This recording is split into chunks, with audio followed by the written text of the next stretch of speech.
So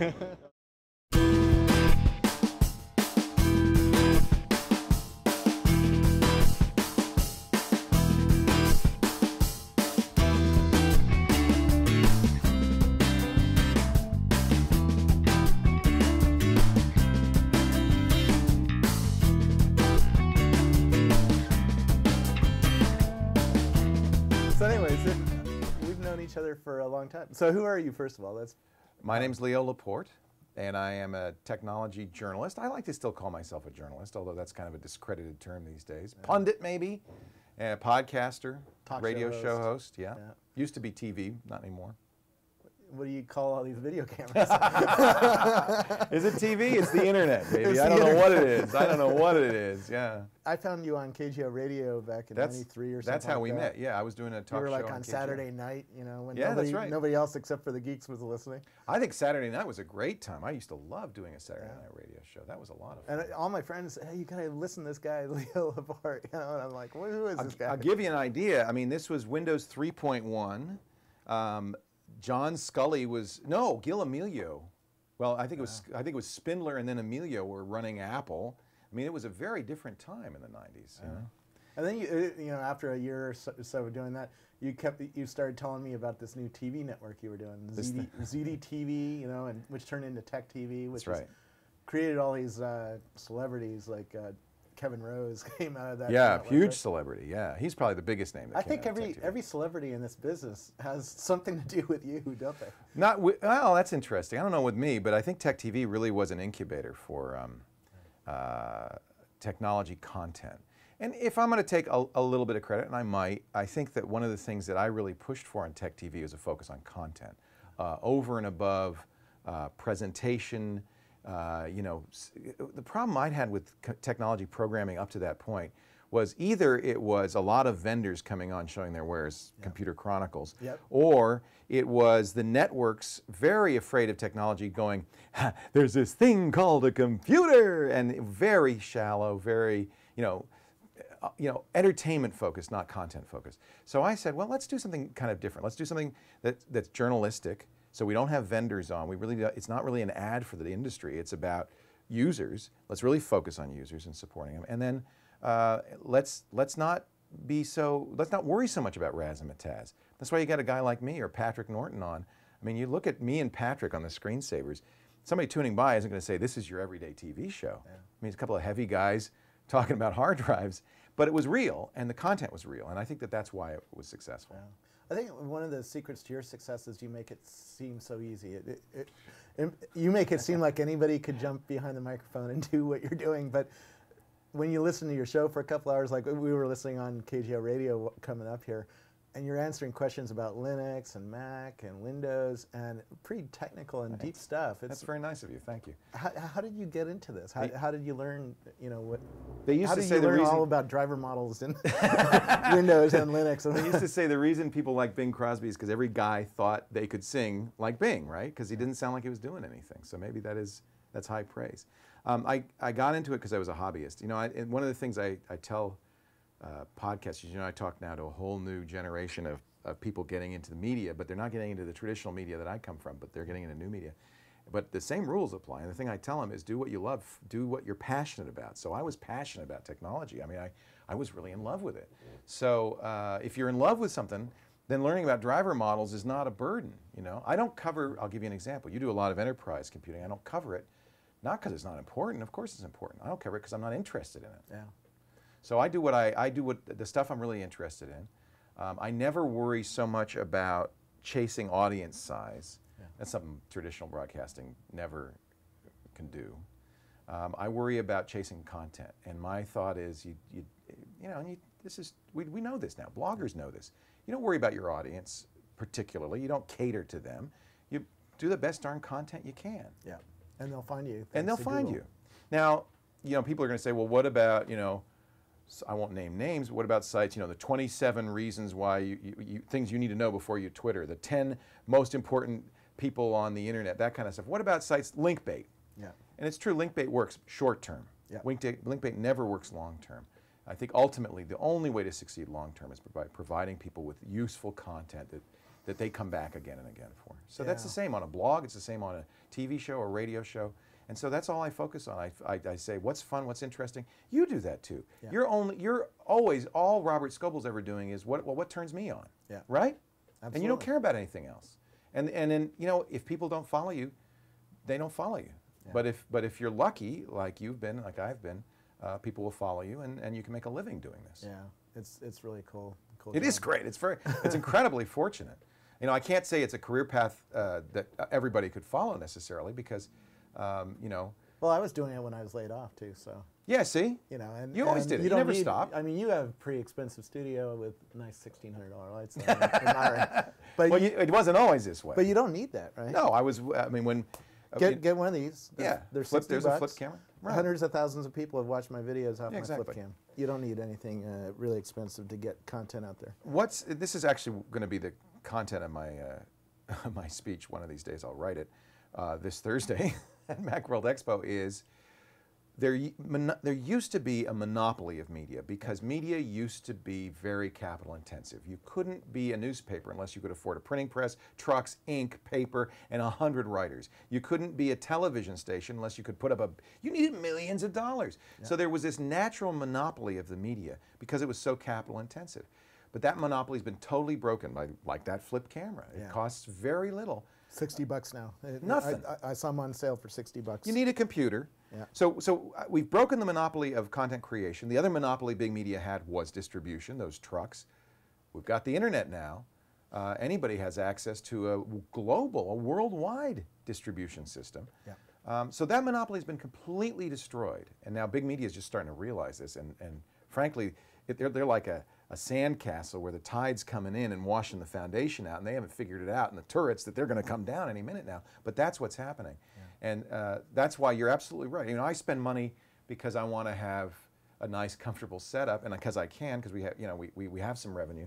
But you don't need to by any means, and just go to YouTube. I was doing a lot of video with my Nokia cell phone, right? Well, there you go. There you go. You're right. You could use Quick. Yeah. You know, use Quick on your. In fact, I have Quick on my iPhone. Right. And you can start up. I do too. Stream. Let's do dueling Quicks. Oh, jeez. Okay. He's on Quick. Wait a minute, that way. That way. I should point it that way. One thing I like about your show is you don't buy into the tech meme or the. You were hinting at this, that you don't care about being on the hottest list, you know, the dig or whatever of the day. You're just helping normal people learn technology when they call up on a radio show. Yeah, I mean, I care a little bit, of course. You know, when Kevin Rose beat me on Twitter, I cried. I went home and cried. But then I remember, oh yeah, that's not really, nobody even knows what that means in the real world. Yeah. The radio show is good for that because it really grounds me. I get people, we had how can I say, this little old lady call today who, well, we had several callers like this. We had a guy who said, my AOL mail has disappeared. And we had a little old lady saying, I can't run my screensaver. And when I get questions like that, it really reminds me, these are the fundamental kind of dog poo-poo level problems that real people have to solve. Not that, you know, how do I get to be #1 on Twitter? That's not very important. But I really, and you notice that I don't come down to San Francisco a lot. I don't participate in a lot of these events because I'm really afraid of getting sucked into this echo chamber. San Francisco is especially vulnerable to this, where we all think we're all so important. I really hate it when people say it's only Silicon Valley or San Francisco because I've been traveling a lot. It's the same everywhere, huh? It's the same everywhere. Yeah. Wherever you find a Twitter user, they talk the same thing. That's all they want to talk about. Well, on the other hand, and I'll say this, I did kind of give up on trying to talk to people who don't get it. Yeah. You know, I'm no longer worried about somebody who really doesn't understand technology or care about technology. Everything I do is focused on the enthusiast. You know, the radio show is probably the one exception. I think ultimately my job is to go wherever there's interesting stuff happening, find out about it, share it with other people, tell them how to use it, and try to make some sense out of it. And one of the advantages I have as an old guy in this business is I've been through kind of the whole process, so I have some context for it. I think people like Dvorak and me, the old guys, and Jerry Pournelle have something to add because we've kind of been through the wars. You know, you too. You're not old yet, but you've been around for a while, yeah. And so it was interesting. Even in college, I remember being there when the old typesetting machines got turned off and the Macs came in. Wow. Right? See, there and you so go. I knew I was at a weird place in time that no other kids who came along later have very little context for. And a lot of times things happen. You know, I remember I was doing a TV show called The Site on MSNBC in 1994. And I remember a friend of mine, he was a kid, he was about 15 years old, Glenn Rubenstein, maybe he was a little older because he was in college, saying, hey, you know what all the kids are doing? There's this thing called MP3. And they're digitizing all of their CDs, and they're putting them on servers, and we're all listening to the giant jukeboxes in the college dorms. Now, I wish I'd had the prescience to realize that's the end of the world for the record industry. There it goes, it's over. But you know, it took a while to sink in. But it's really fun to be there when these, you know, kind of seminal moments, these paradigm shifts happen, and then watch the consequences. One thing I've always said in my speeches for the last 10 years is content consumers are very simple. Really, they just want what they want, where they want it, when they want it. In other words, they're like little babies. They don't want any limits on where or when they consume. So you saw that first transition when America went from all tuning in to watch the Beatles on Ed Sullivan at 8 p.m. on Sunday night. We all had to be there or you wouldn't see it, to the TiVo era where, well, you'd watch it whenever you felt like watching it. Now we've moved on even farther to this notion that everything is live, everything is happening at once. It doesn't mean we leave behind this. See, in a way we've come full circle, right? Because the Ed Sullivan was live. But we can do that now because we don't leave behind the stored version as well. So the point is choice. Yeah. So you get for a while we got too much into the TiVo. People realized that stored media loses its immediacy and its excitement. Yeah. So I do both. You know, I started with podcasts that were downloadable. I'm not going to abandon that because that's for consumers. They want it when they want it, where they want it, right? But at the same time, I give them live versions of it too because there's also that immediacy and that excitement. And I think more and more we're getting used to the idea that information's constantly flowing. By the way, flowing. we're both filming for Fast Company TV, and you're broadcasting this live on We're live now. Live.twit.tv. And we're on a quick stream behind you. Dan is quicking this as well. Awesome. So we're over media saturated. But how many people are watching right now live? Patrick, can you tell? Can you see? It's 2007? 2,300. Yeah. It was more, but we had to reset the server, and that knocks off some people. But yeah, there's usually I do about 25 hours of live programming a week now, and there's about 2,000 to 5,000 people watching it all the time. Yeah. Depending, you know, if there's an event like a Robert Scoble showing up, then we get more people. We'll get, by the time we do Twit, which is coming up in about an hour, the big podcast, we'll have about 5,000 people watching. Yeah. That's, by the way, a fraction of the number of people who listen to the show. You know, it's 1/30th the number of people who listen to the show. As a download. So I'm not blind to the fact that this live thing has a limited audience, but I think it's a growing audience, and I think the point to me is people want to be able to consume it in any way they want, including live. I watch a lot of Google feeds and a lot of Twitter and a lot of friend feed, and the people who are watching it live are the ones who signal to everyone else that something interesting happened, and that draws in a bigger. It can increase your audience or decrease it. Over time. Well, there's a mix. I mean, there's the live. I watch the real-time stream. I'm watching it right now on friend feed. I love that. I have that going all the time. It's like a ticker. Do you remember in '93 or '94 a program called Pointcast? Yep.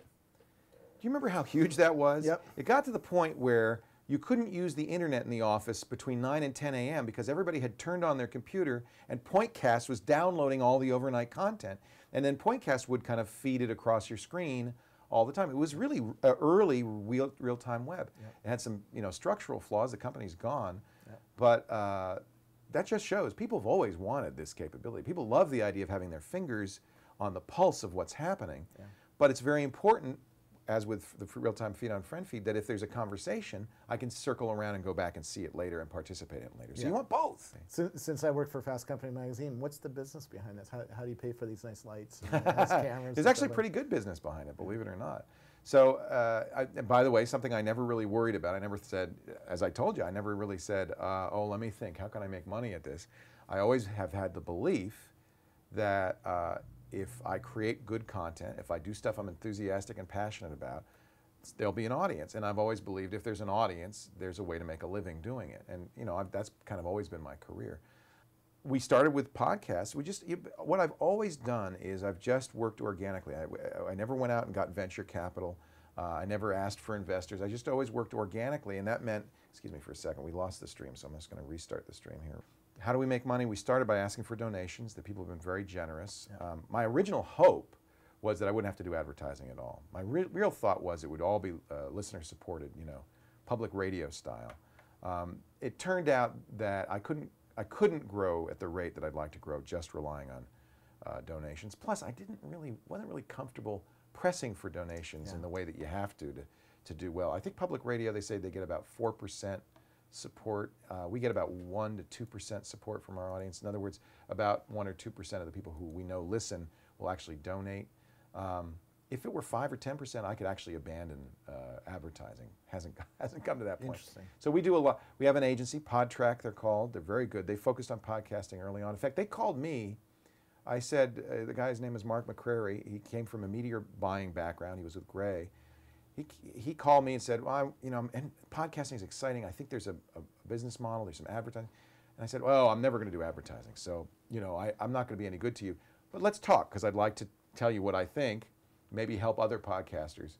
Fortunately, we made a good relationship, and eventually when we did need advertising, I was able to go to him, and we've been very lucky. We've had very good advertisers, Dell and Visa. Audible's been with us for a couple of years now. Citrix with GoToMeeting, GoToMyPC.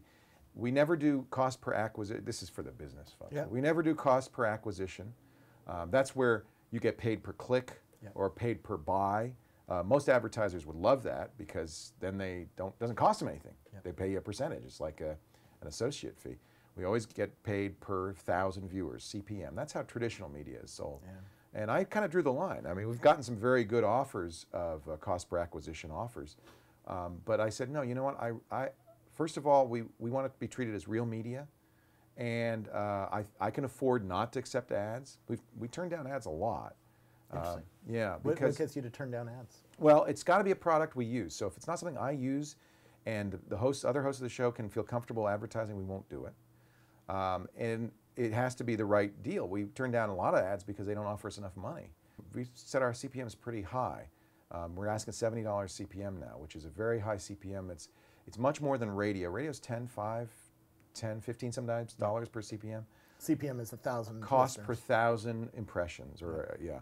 So we're asking for 70, which is pretty high. Now, PC Magazine in its heyday got 110. Yeah. So it's not super high. I think it's a fair amount. We sometimes go as low as 30, 35, but we're always in that range.